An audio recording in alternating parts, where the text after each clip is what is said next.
Bago tayo magsimula sa content natin, para sa ngayong araw na to mga tropa, alam ko kailangan ninyo ng mga printing materials, mga printer, bond paper, sticker. Kaya naman nilagay ko dito sa ating YouTube channel, under store tab, eto yung mga collection kung saan dyan din ako usually bumibili at meron kayong matatanggap na discount na manggagaling kay YouTube na talaga namang okay na okay. Kaya i-click nyo lang tong store tab, i-click nyo dito yung mga collection at unang-una sa lahat, hindi ko yan pagmamay-ari, affiliated link lang natin yan. At kung manonood kayo sa ating mga videos na mga in-upload, pwede nyong i-click yung mga nagpa-pop up dito na mga product. Ayan, i-forward nyo lang, makikita nyo yan kung saan pwede kayo ring bumili at tiyak ko na makakakuha kayo ng malaking vouchers. At dahil sa mga suportan ninyo at pagbilin ninyo sa mga affiliated link natin na susuportahan natin yung channel at syempre masinisipag pa tayo na gumawa ng mga another videos. Kaya naman eto yung magiging content natin. Netong mga nakaraan, marami na akong nakikita na gumawa daw ako ng PVC tutorial gamit yung dye ink at kung pwede rin ba daw yung printer na Epson 5290 for PVC printing. Kaya naman gagawin na natin yan at netong mga nakaraan mga tropa, nung January 29, gumawa na tayo ng video kung saan itinuro ko sa inyo kung paano gumawa ng PVC ID at eto na yon step by step at ngayong video naman na to, dye ink naman yung gagamitin natin. Gagawin ko ng mabilis as possible etong vlogs natin na to kasi gumawa na tayo ng nakaraang video. Pero syempre eto ay ID printing kahit papano ituturo ko sa inyo to the way na maiintindihan nyo, although kahit papano medyo bibilisan na natin and sa tingin ko mahaba pa rin to sa tulong ng Canva dito tayo kukuha ng mga design to the point na pwede natin siyang gayahin at kung meron naman kayong mga design mga tropa nasa sa inyo na yan, nasa diskarte nyo na yan at syempre sa mga customer na makukuha ninyo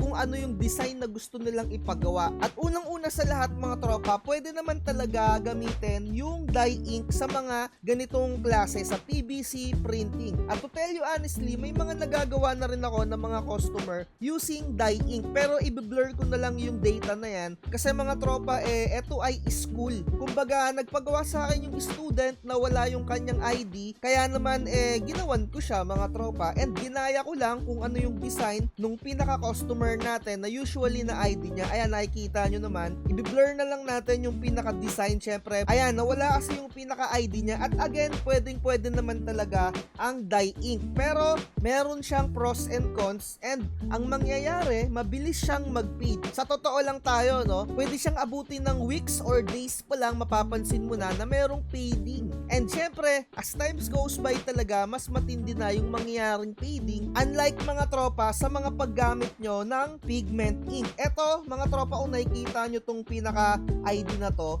dye ink ang ginamit ko dito. Ayan yan.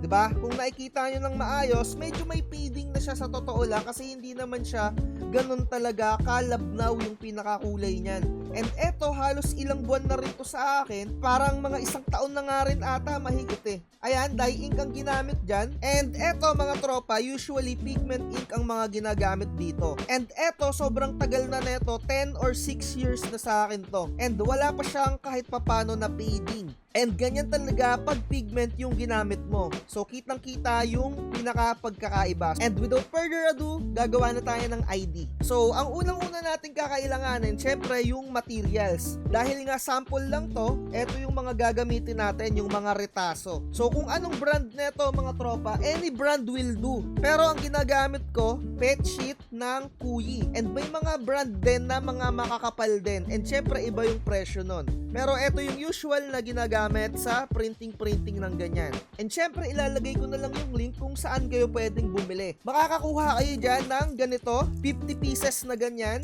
And syempre meron siyang kasama na ganito. Dito natin ipiprint yung pinaka-ID. And yung sa pinakita ko kanina na dito natin ididikit yung pinaka-pinagprintan. Ayan So eto ay mga retaso lang and ituturo ko sa inyo kung papaano rin yung pagpiprint. And syempre ituturo ko rin sa inyo kung saan yung printable side kasi yung isa dito hindi nyo siya dapat mapiprint. Ang gagawin nyo, tutungkabid nyo siya ng konti yung pinakadulo. Kapag meron kayong natungkab dyan na papel, ayan kagaya ng ganyan, ibig sabihin yan, hindi yan yung printable area. Dito tayo magpiprint sa pinakalikod niya. And wag na wag nyong lalagyan ng alikabok yung mga printable area na yan kasi makakasira yan sa pinaka-print natin. So dahil nga ritaso lang to, may mga dumi-dumi na dyan and okay lang yan para sa akin dahil sample nga lang natin to. And ang gagawin natin, tatapyasan din natin to gamit yung die cutting machine. So eto nasa screen natin kung saan tayo pwedeng bumili. Ilalagay ko na lang to sa description. Kuyi, ayan, meron siyang dalawang klase. Yung PVC, eto yung luma, and eto yung bago, yung PET sheet. Medyo mas mahal siya ng konti pero parehas lang yan halos. And mas maganda lang talaga ng kahit papano yung output using PET sheet. Ayan o. Ito kasi yung PVC, ito yung mga dati-dati pa. And to tell you honestly, I highly recommend na ganito yung gamitin ninyo, yung PET sheet. At hindi lang to gagamitin sa pang ID printing. Marami rin kayong mga application na magagamit using these na materials. So, simulan na natin sa pagdi-design at itinuro ko na sa inyo yung mga gagamitin natin. Ayan o, kuyi, and ito yung die cutter. Nasa sa inyo kung anong brand yung pipiliin ninyo. And dahil nga die ink lang yung gagamitin natin, kakailanganin natin ng laminating film. Ayan o. And nakakapagpadagdag to ng protection dahil nga die ink yung gagamitin natin, kahit papano nabablock niya yung sunlight and medyo nag-i-slow yung process ng pag-fading using die ink. Talagang may experience nyo dyan yung pag-fade as in 100%. So dito na tayo mga tropa sa pag-design. So kung wala kayong mga template, yan yung problema ninyo. Kailangan matuto talaga kayong mag-design. Eto kasing sa Canva na template na to, baka hindi ito yung magiging customer ninyo. And syempre, nakadepende talaga sa kung sino yung mag-a-avail. And kagaya na itong nakikita ninyo dito, ginawa ko pa talaga to, kinostomize ko, ginaya ko yung pinaka-ID nung school nila. So, using Adobe Photoshop. Pero dahil sample lang yung vlogs natin na to, ipapakita ko na lang sa inyo using Canva. So, dito sa Canva, kapag kayo ay naka-pro or naka-avail kayo ng pro subscription, i-click nyo lang yung templates dito at i-type nyo lang ID template. Pwede ninyong gamitin lahat ng lalabas dyan. And eto, halimbawa yan o, nagkaroon na tayo ng search. Ayan o, kapag ka-in-enter nyo lang dito ID template, ang dami ng lalabas dyan. So ang hahanapin ninyo na sukat, dahil lang standard size mga tropa ng ID, yung pinakasukat din ng PVC ID ninyo. Pero hindi ito yung pinaka-eksaktong gagamitin natin. Lalagyan natin siya ng allowance. Kasi kung gagayahin ninyo yung pinaka-eksaktong sukat neto, medyo sasablay talaga. Kaya ang gagamitin natin na application, etong Silhouette Studio. So gagawa muna tayo ng pinaka-frame. Tatandaan nyo yung numbers dito mga tropa ha. Kasi nung nagsisimula ako, diniscover ko lang talaga to. Walang nagturo neto yung pinakasukat na ganyan. So sa width, pagka naka-portrait, 2.165. Tapos sa height, 3.396. Tapos, click nyo yung enter. Ayan. So, ang gagawin nyo, pagka naka-portrait, ganyan. So, gagawa pa tayo ng isa pa. Idadrag lang natin to para magkopya. Ayan. Kasi syempre, back to back yung gagawin natin. Mamaya, idadrag na lang natin yung nagawa natin na template dyan. So, ayusin muna natin yung settings dito sa Silhouette Studio. Dito sa vlogs natin, gagamit tayo ng print pub. Pero nasa sa inyo kung ano yung gagamitin ninyo. Pwedeng yung pinaka-printer ninyo or kung ano man yung printer ninyo. Pero sa akin, etong print pub yung gagamitin ko. So, eto yung gagamitin natin mamaya, no? Set up lang natin siya ng A4. Dito sa mga settings na yan, nasa sa inyo na yan kung ano yung gagawin ninyo. Click nyo yung apply and cancel natin para bumalik tayo dito. So, hindi tayo maglalagay ng registration marks dito. Nasanay lang kasi talaga ako na Silhouette Studio yung ginagamit ko. Hindi na ako gumagamit ng Photoshop and mga Word. Eto lang talaga Silhouette Studio kasi mas nagagamay ko na dito. So, next natin, hanap na tayo ng pinakasukat. Eto ang gagamitin natin, no? 86.54. Hanap tayo ng malapit dyan na pinaka-template kasi wala naman tayong makukuha na mismong eksakto nung itinuro ko na ganito. Mamaya makikita ninyo kung paano yung gagawin natin na diskarte. So, click nyo lang yan. Makikita ninyo dito, 50 by 85. Ayan, hanap kayo ng mga medyo malalapit. Pero, ayan, usually yung standard. So, ang gagamitin ko na lang, eto. Ayan, i-click nyo lang to mga tropa. Once na maklik nyo na yan, gagawa ulit kayo ng another tab para makuha natin yung pinakasukat nung ginawa natin sa Silhouette Studio. So, create lang kayo dito ng design. Eto na, naka-setup na yan. Ganito ang gagawin ninyo, inches. Tapos yung pinaka-width, 2.165 and yung height 3396. Ayan o, 3.396. Click nyo lang yung create. Magkakaroon na ng another tab. Dito natin ilalagay yung magagawa natin na template na gagayahin lang natin. Ito na yung naselect natin na template sa mga selection dito na nag-pop up dun sa search natin. Kayo na yung bahalang dumiskarte dyan, and again, yung template na to, depende talaga sa magiging customer ninyo yung itsura ng gagawin ninyo. Dahil sample lang to, eto lang yung gagawin ko, no? So, papalitan ko lang yan, 'di ba? So, lalagay ko lang yung pinaka-picture ko. Etong diskarte na to, mga tropa, sa paggawa ng ganitong ID, depende talaga sa client eh. Ayan, no? So, gagawin natin, layer, pupunta natin siya sa pinaka-ilalim. So, ayan na siya. So, papalitan lang natin yung pinaka-pangalan, Site TV. Ayan, so, papalitan lang natin yung pinaka-email. Depende sa inyo sa format ha, mga tropa. Halimbawa, mga tropa, dati merong nag-inquire sa akin ng mga tricycle driver. Ayan, pwede kayo ditong kumuha ng template sa Canva.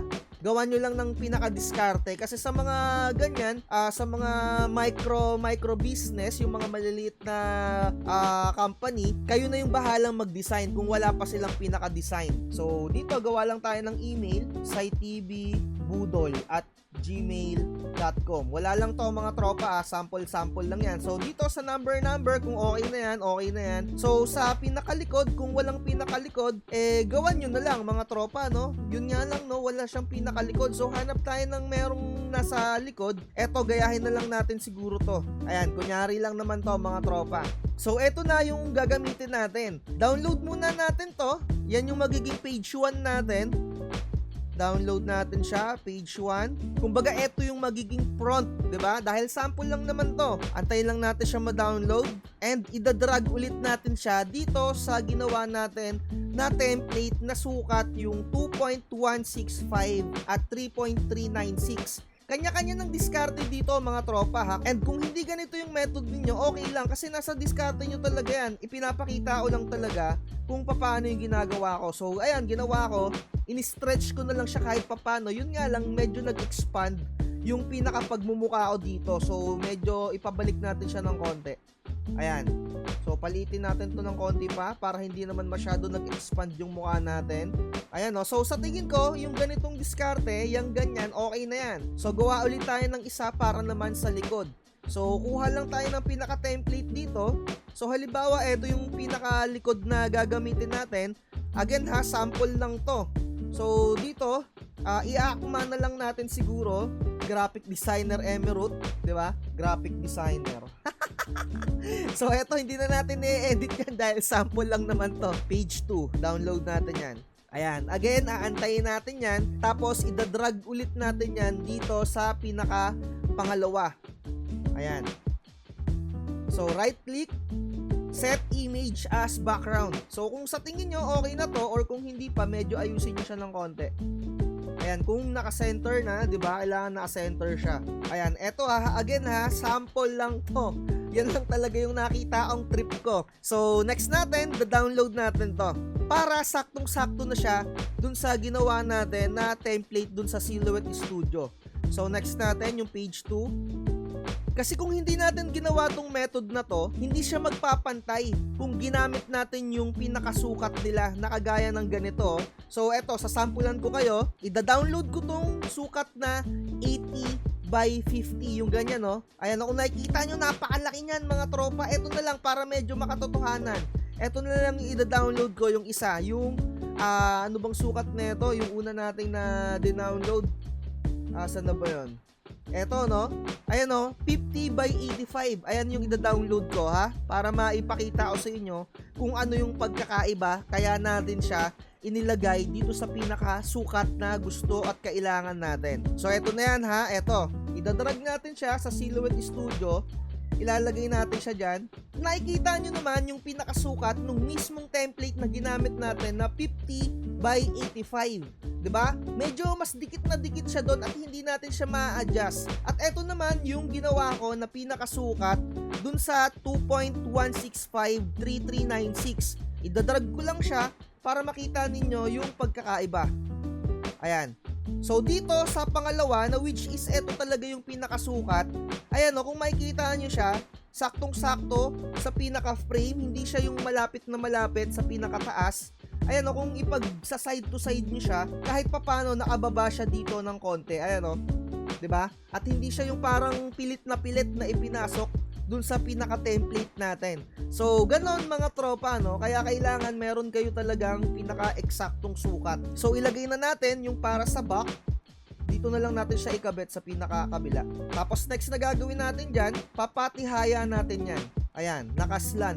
Tapos, eto, kung hindi sakto yung pinakakulay, mga tropa, okay lang yan dahil sample lang naman natin to. So, ididikit lang natin yan. So, next na natin na gagawin dyan, ipiprint na natin siya. Ayan, print pub yung gagamitin natin. I-click ko lang tong print. At mga tropa, dito sa vlogs natin, ito yung gagamitin ko, yung retaso. Again, yung piprintan ninyo dito, yung hindi natutuklap. Pagka ito, kinayod nyo, pag may papel na natuklap, hindi yan. Babaliktadin nyo. So, move forward tayo dun sa pinaka-printer natin para isalang natin to. So, eto ilalagay ko na mga tropa dun sa pinaka-printer natin. Kung nakikita ninyo, retaso na lang yan, pero pwede pa yung pagprintan. So, make sure lang na nakasalang siya ng maigi at nakalock yung pinakalock niya doon sa pinaka-printer. Yung kulay blue, dapat maayos yung pagkakalock ninyo. So, hindi ko na mapapakita sa inyo yung paglagay doon, yung paglabas na lang yung mabablogs natin. Kasi kailangan ko siyang may ayos doon ng maganda yung pagkakalagay. So, i-click lang natin yung print button. To tell you honestly mga tropa, meron tayong isang procedure na na-skip. Kaya panoorin nyo yung video na to para malaman ninyo at para maiwasan nyo yung common mistake na to sa pagpiprint ng PVC. So, eto na yung output. Nakita nyo naman na kahit na retaso na siya, nagamit pa siya natin.